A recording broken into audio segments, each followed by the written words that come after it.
যশোর শহরে দরাটানা ভৈরব চত্বরে ইসলামী আন্দোলন জেলা শাখার উদ্যোগে পিআর পদ্ধতিতে জাতীয় নির্বাচন সহ ৫ দফা দাবিতে সমাবেশ ও বিক্ষোভ মিছিল অনুষ্ঠিত হয়েছে। সমাবেশে সভাপতিত্ব করেন জেলা শাখার সভাপতি মিয়া মোহাম্মদ আব্দুল হালিম এবং সঞ্চালনা করেন সেক্রেটারি আলহাজ মোহাম্মদ আলী সরদার। প্রধান অতিথি হিসেবে উপস্থিত ছিলেন কেন্দ্রীয় শিল্প ও বাণিজ্য বিষয়ক সম্পাদক ও যশোর সদর ৩ আসনের সংসদ সদস্য পদপ্রার্থী মাওলানা মোহাম্মদ সোয়াইব হোসেন। বিস্তারিত থাকছে মোহাম্মদ শাওন হোসেনের প্রতিবেদনে। সমাবেশে বক্তারা আসন্ন ত্রয়োদশ জাতীয় সংসদ নির্বাচনে সংখ্যানুপাতিক বা পিআর পদ্ধতিতে নির্বাচন, প্রয়োজনীয় সাংবিধানিক সংস্কার ও জুলাই সনদের আইনি ভিত্তিক নিশ্চিত করা দাবি জানান। তারা বলেন, দেশের গণতন্ত্র ও নির্বাচন প্রক্রিয়া স্বচ্ছ ও গ্রহণযোগ্য করতে লেভেল প্লেয়িং ফিল্ড থাকা প্রয়োজন। এছাড়াও বক্তারা গতকাল ও বর্তমানে সংঘটিত গণহত্যা, জুলুম নির্যাতন ও দুর্নীতির বিচার দৃশ্যমান করার আহ্বান জানান। বক্তারা আশা প্রকাশ করেন, সংখ্যানুপাতিক পদ্ধতিতে নির্বাচন হলে সংখ্যানুপ্রাপ্ত দল ও জনগণ কার্যত সমান সুযোগ পাবে এবং গণতান্ত্রিক অধিকার প্রতিষ্ঠা সম্ভব হবে।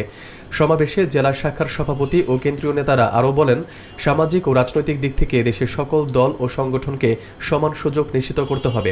এতে ভোটাররা স্বাধীনভাবে তাদের পছন্দ অনুযায়ী ভোট দিতে সক্ষম হবে।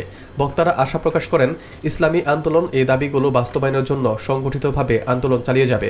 এছাড়াও সমাবেশে উপস্থিত নেতাকর্মীরা বিক্ষোভ মিছিল পরিচালনা করেন, যেখানে শহরের প্রধান সড়ক প্রদক্ষিণ করে তাদের সমাবেশ সমাপ্ত হয়।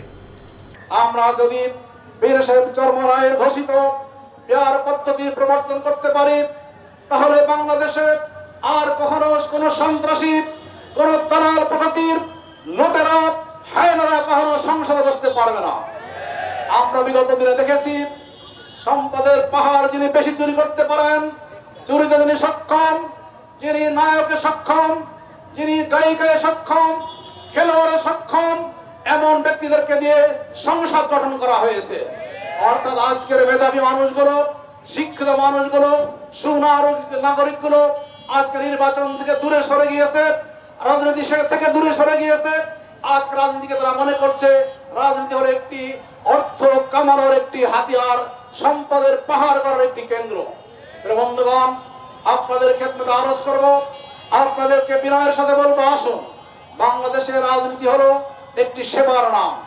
এই সেবাকে বাদ দিয়ে রাজনীতিকে যারা ব্যবসার হাতিয়ার হিসেবে ব্যবহার করতেছে, যারা রাজনীতিকে ব্যবসায় বানিয়েছে, যার পেশা এবং নেশা ব্যবসা হলো রাজনীতি, সামাজিকভাবে তাদেরকে যদি বয়কট না করেন, তাহলে চাঁদা দিতে দিতে দেশের সম্পদ লুট করতে করতে বাংলাদেশ কখনো বিশ্বের দরবারে মাথা উঁচু করে দাঁড়াতে পারবে না।